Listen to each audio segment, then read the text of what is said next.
Hi friends, today my topic is software architecture and software engineering. So, we should know what is a software architecture. So, now first I'll write the definition of it. Now, it is a structure of software system like blueprint.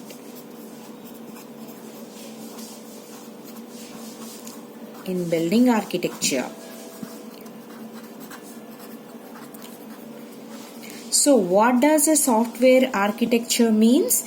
It is a structure of the software system like blueprints in building architecture. So what is blueprint? So we need to know what is a blueprint. So blueprint means, suppose I'll give you a good example that if you want to construct a building, then this is a building, you want to construct a building. Who will construct the building? The architect will construct the building, right? The architect is going to construct the building. So what the architect will do? He will give some planning. So this planning is nothing but the blueprint. Is nothing but blueprint. Now you understood what is a blueprint. So blueprint means it is nothing but the planning which we give to some product or some software or some anything. So what is a software architecture is called as? It is a structure of the software system. It's like a blueprints in building and architecture. Right? You got the point of the software architecture? Now, so what does software architecture consisting of? So what does software architecture consisting of? It consisting of some components.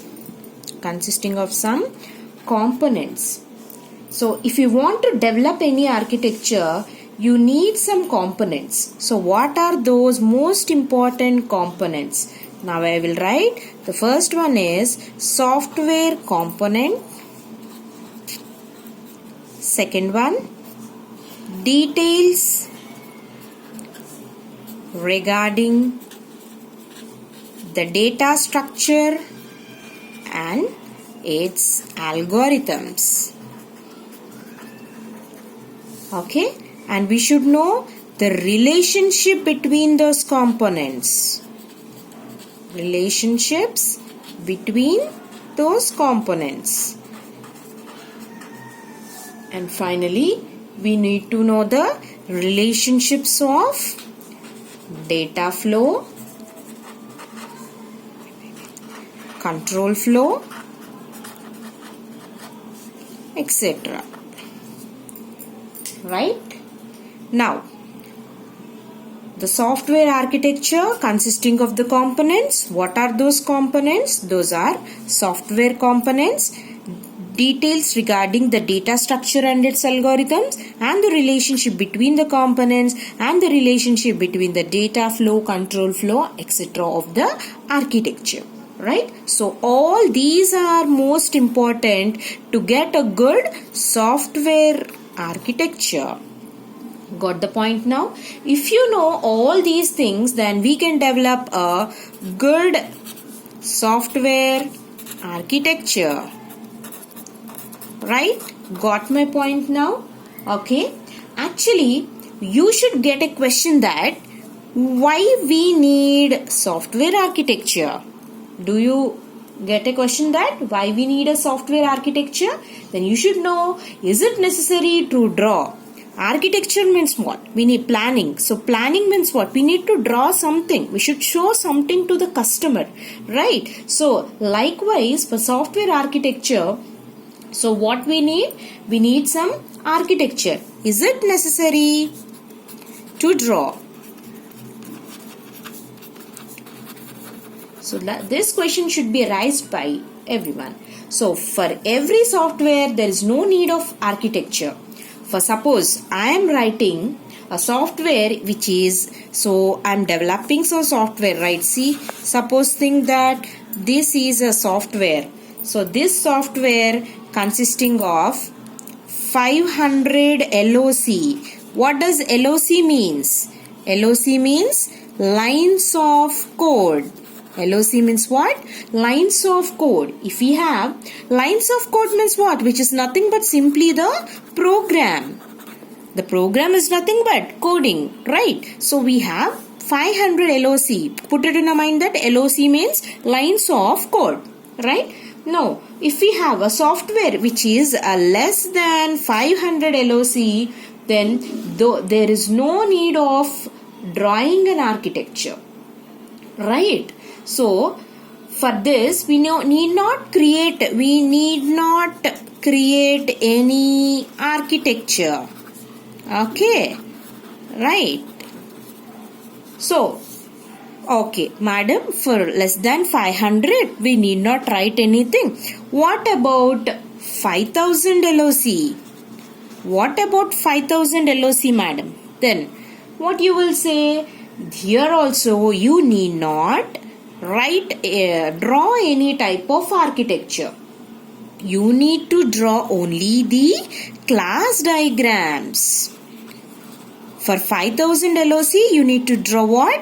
Class diagrams. But no need to draw any type of architectures. Okay. So, with that class diagrams, you can identify the flow. For suppose see here. Suppose this is a class diagram. Think that this is a class diagram, right? So this is a class diagram. You can identify the flow of components from here to somewhere and here to somewhere. Understood? Okay. From here to somewhere. This is nothing but the flow of diagrams. Right? This is nothing but flow of diagrams. Okay. So, what is flow of diagrams? Here means the data is getting transferred. This is data 1, this is data 2 and so on, data 3. So what is happening here? The flow of data is moving from one place to the other. Understood? The flow of data is moving from one place to the other. You can identify the flow from which the components the data is getting transferred. So you can identify which component is dependent on which computer. Which component is controlling. Here the components are nothing but the functions. Components means what? Which are nothing but the functions itself. Components means functions. Okay. So these are the functions which are used in the program. Okay. Those programs are nothing but modules. Understood? Those programs are nothing but the modules. So this is the class diagram for 5000 LOCs. For 5000 LOCs, what you will do? You will draw some class diagrams. Okay. This is case 3. This is case 2. So, for case 3, you will ask, Madam, if we have greater than 5000 LOCs, then what is your answer, Madam? Then, here the problem arises. If we have put in our mind that if we have greater than 5000 LOCs, here the problem arises. In this case, we should definitely go to the software architecture. Understood? If we have the large LOCs, definitely we should draw a software architecture. Understood? Understood? Now, let us draw what is a software architecture now. So, let us think that this is a user. This is the user. Here we have some other person called software architecture, and here we have some other person called project manager. Okay, next we have some other person called analyst, and we have some other person called developer, and we have some other person called security expert,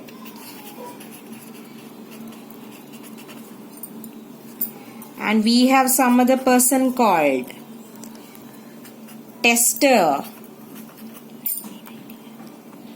Okay, so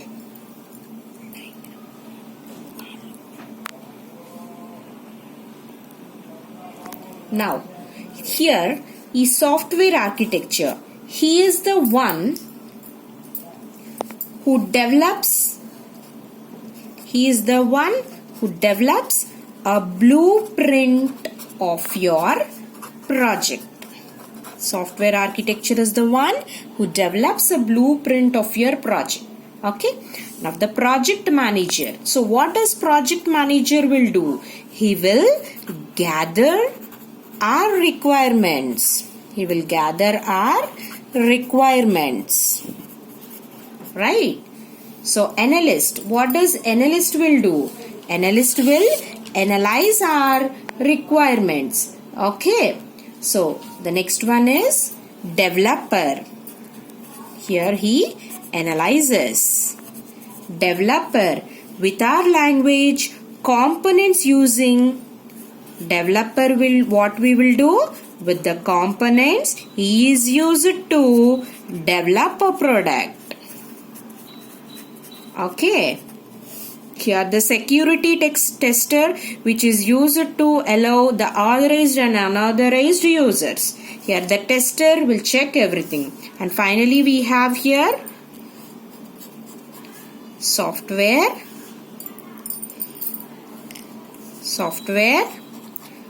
operator. Okay. So the interaction will be like, here the user, here he will interact with each and everyone. Right. He has an interaction with all of them. Right. So this is the software architecture. We draw the software architecture. Right. So what are these elements of the software architecture? What I said here, the main point, components. So components means what? So now we will discuss the elements of software architecture. Okay. What is the first one? First one is components. So we will briefly explain what has happened in the architecture. So what is a component? So components means it is an abstract unit. Components means what? It is an abstract unit of the software instructions allow the internal state which provides the data transfer. So simply, if you want to understand, it is nothing but the data transferring. Right? Components means between the components the data transferring happens. Right, students? Next one, connectors. So connectors means what? Connectors means it is a mechanism to communicate. So communication takes place in the connectors, right? So communication takes place between whom? Among the components, right? Third one, configuration topology.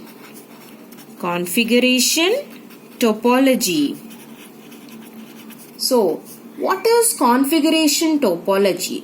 It is the structure of architectural relationships. It is a structure of architectural relationships between components connectors and data during runtime. Okay. So what is a configuration topology? Configuration topology means it is a structure of architectural relationship between the components, connectors, data during a system runtime. So everything related to the components, collectors. So that is going to be connected to communicate, that is represented in the form of structures. So understood? So these are the elements of software architecture. Also the last element is architectural styles. So architectural styles, we will discuss briefly this architectural styles consisting of different architectures. So what are they means? First one is data centered architecture. Second one, data flow. Third one, call and return. Next, object oriented. And finally the last one, layered architecture. So we will discuss these all in the next video. Thank you for watching this video. Have a nice day.